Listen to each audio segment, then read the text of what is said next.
And I just want to briefly run through some solutions that we have experienced that have worked, where we have seen a school that deals with school-reliant children who come into school with a full standard deviation difference, that's about 40 percentile points, between white, wealthier children and non-white children who struggle with poverty.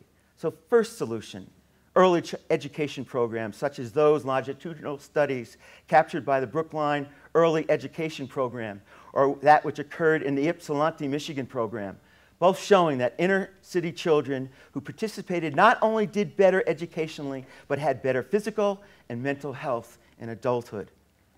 Now there's a cautionary note to that, because as Stanley Polgrow talks about, that cognitive wall that happens because of the low expectations between the cultural differences and the economic differences between the teachers and the students, they hit this cognitive wall, and so achievement drops. My second point, we need to advocate for students by building an irrefutable belief in the capacity of all students to graduate from high school and college.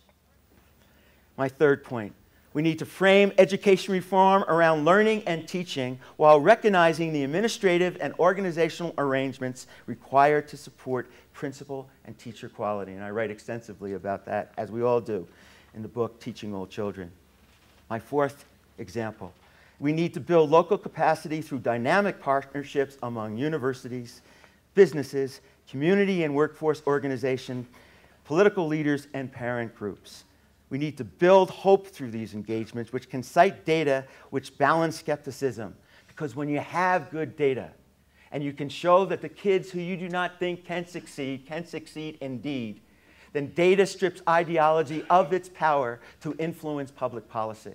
And I can tell you we have seen this in Indianapolis, the bastion of conservatism in Indiana, where the people who were railing at the schools are now looking and are hopeful because of the achievement that many schools are making. In fact, the wealthier townships are now visiting Indianapolis public schools to figure out why their students, the students in Indianapolis public schools, are out achieving the wealthier townships. And I think that's exciting.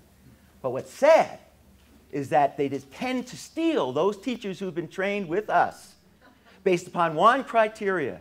Have you been part of the National Urban Alliance Professional Development? And if you have, we're going to give you a $10,000 raise, and so on. Well, we need to build hope and remember that the urban schools are not the minority leagues for the wealthier townships. My fifth, focus on thinking skills such as problem solving, decision making, collaborative teamwork, reflective, creative, and critical analysis. Stress both cognitive and non-cognitive skills such as teamwork, collaboration, motivation, perseverance, and resilience. I will end with two stories. Two stories which are a small portion of the hundreds and hundreds we have witnessed. One story is about Misty Delgado, who I would call, as John Ugbo says, is an involuntary immigrant. Her ancestors were brought to this country because of slavery. And the other is about CM. And he is more of a voluntary immigrant who's coming from Somalia. First, Misty.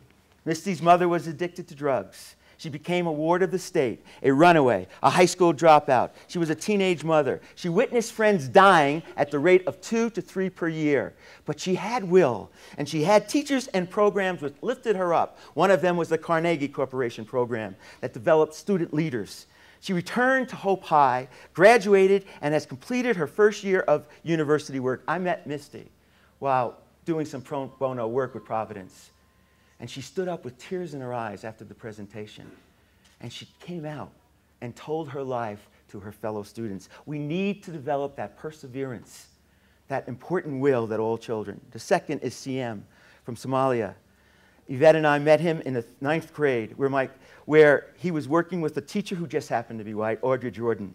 CM was a quartile 1 student, but when working with Yvette and his teacher in a 3-year looping program, and that's an example of an administrative arrangement that needs to be done where he spends 3 years with the teacher, he became a quartile 3 and then a quartile 4 student. Here you had a child labeled as incapable of high performance who witnessed his mother being shot to death by a jealous boyfriend. And yet he graduated from school, entered a 4-year university, and has become a published poet. This, in my opinion, mightily reinforces the positions expressed by Bowen and Bach in their marvelous book called The Shape of the River. And I want to read you a poem that CM has written. And this is what a child where teachers did not believe in his capacity, and it's called My Stream of Consciousness. You think that I don't know, that you think I got an F because I'm lazy and indifferent, CM writes, but maybe I'm just under-challenged and underappreciated. Deep down, I am begging you to teach me, to learn and create, not just to memorize and regurgitate. And by the way, this is how he talks. This is how this student talked in 10th grade when I heard him on stage giving this poem. I'm asking you to help me find my own truth. I'm asking you to help me find my own beauty. We need a miracle in public education. One for every kid who subconsciously wants to be pushed to the edge, taken to the most extreme limits. I want you to make my brain work in 100 different ways every day. I'm asking you to make my head ache with knowledge, spin with ideas. I want you to make my mind my most powerful asset, CM. It's a beautiful poem. He's a wonderful student. And he's now in a 4-year college. And by the way, it is capturing that creative spirit in students. It's finding that talent that we need, that every single child has been given by nature or by God, whatever your beliefs are. It's recognizing that we need the dynamic partnerships and the strategic initiatives which indeed can lead to change the world. And it starts with belief. Belief that is not just an idea that you possess, it is an idea that possesses you. As John Maxwell has stated, quote, changing your belief changes your expectations and those of others. Beliefs would lead to exuberance and commitment, as CM needed. It is my complete trust in your commitment as an audience that I hope you will leave this session with a new commitment to the irrefutable belief that all school children and youth are intellectually and socially capable of attending and graduating from a college and a university of their choice. Each may need some additional support, but when you believe, when you lead through exuberance and commitment, miracles can and will happen for larger and larger audiences and larger children. In essence, I am appealing to the warriors that you are. I'm recognizing that we need you, children, adults who have died on our behalf, those children who have died because of civil rights. We have a responsibility to them. I want to thank you for your commitment.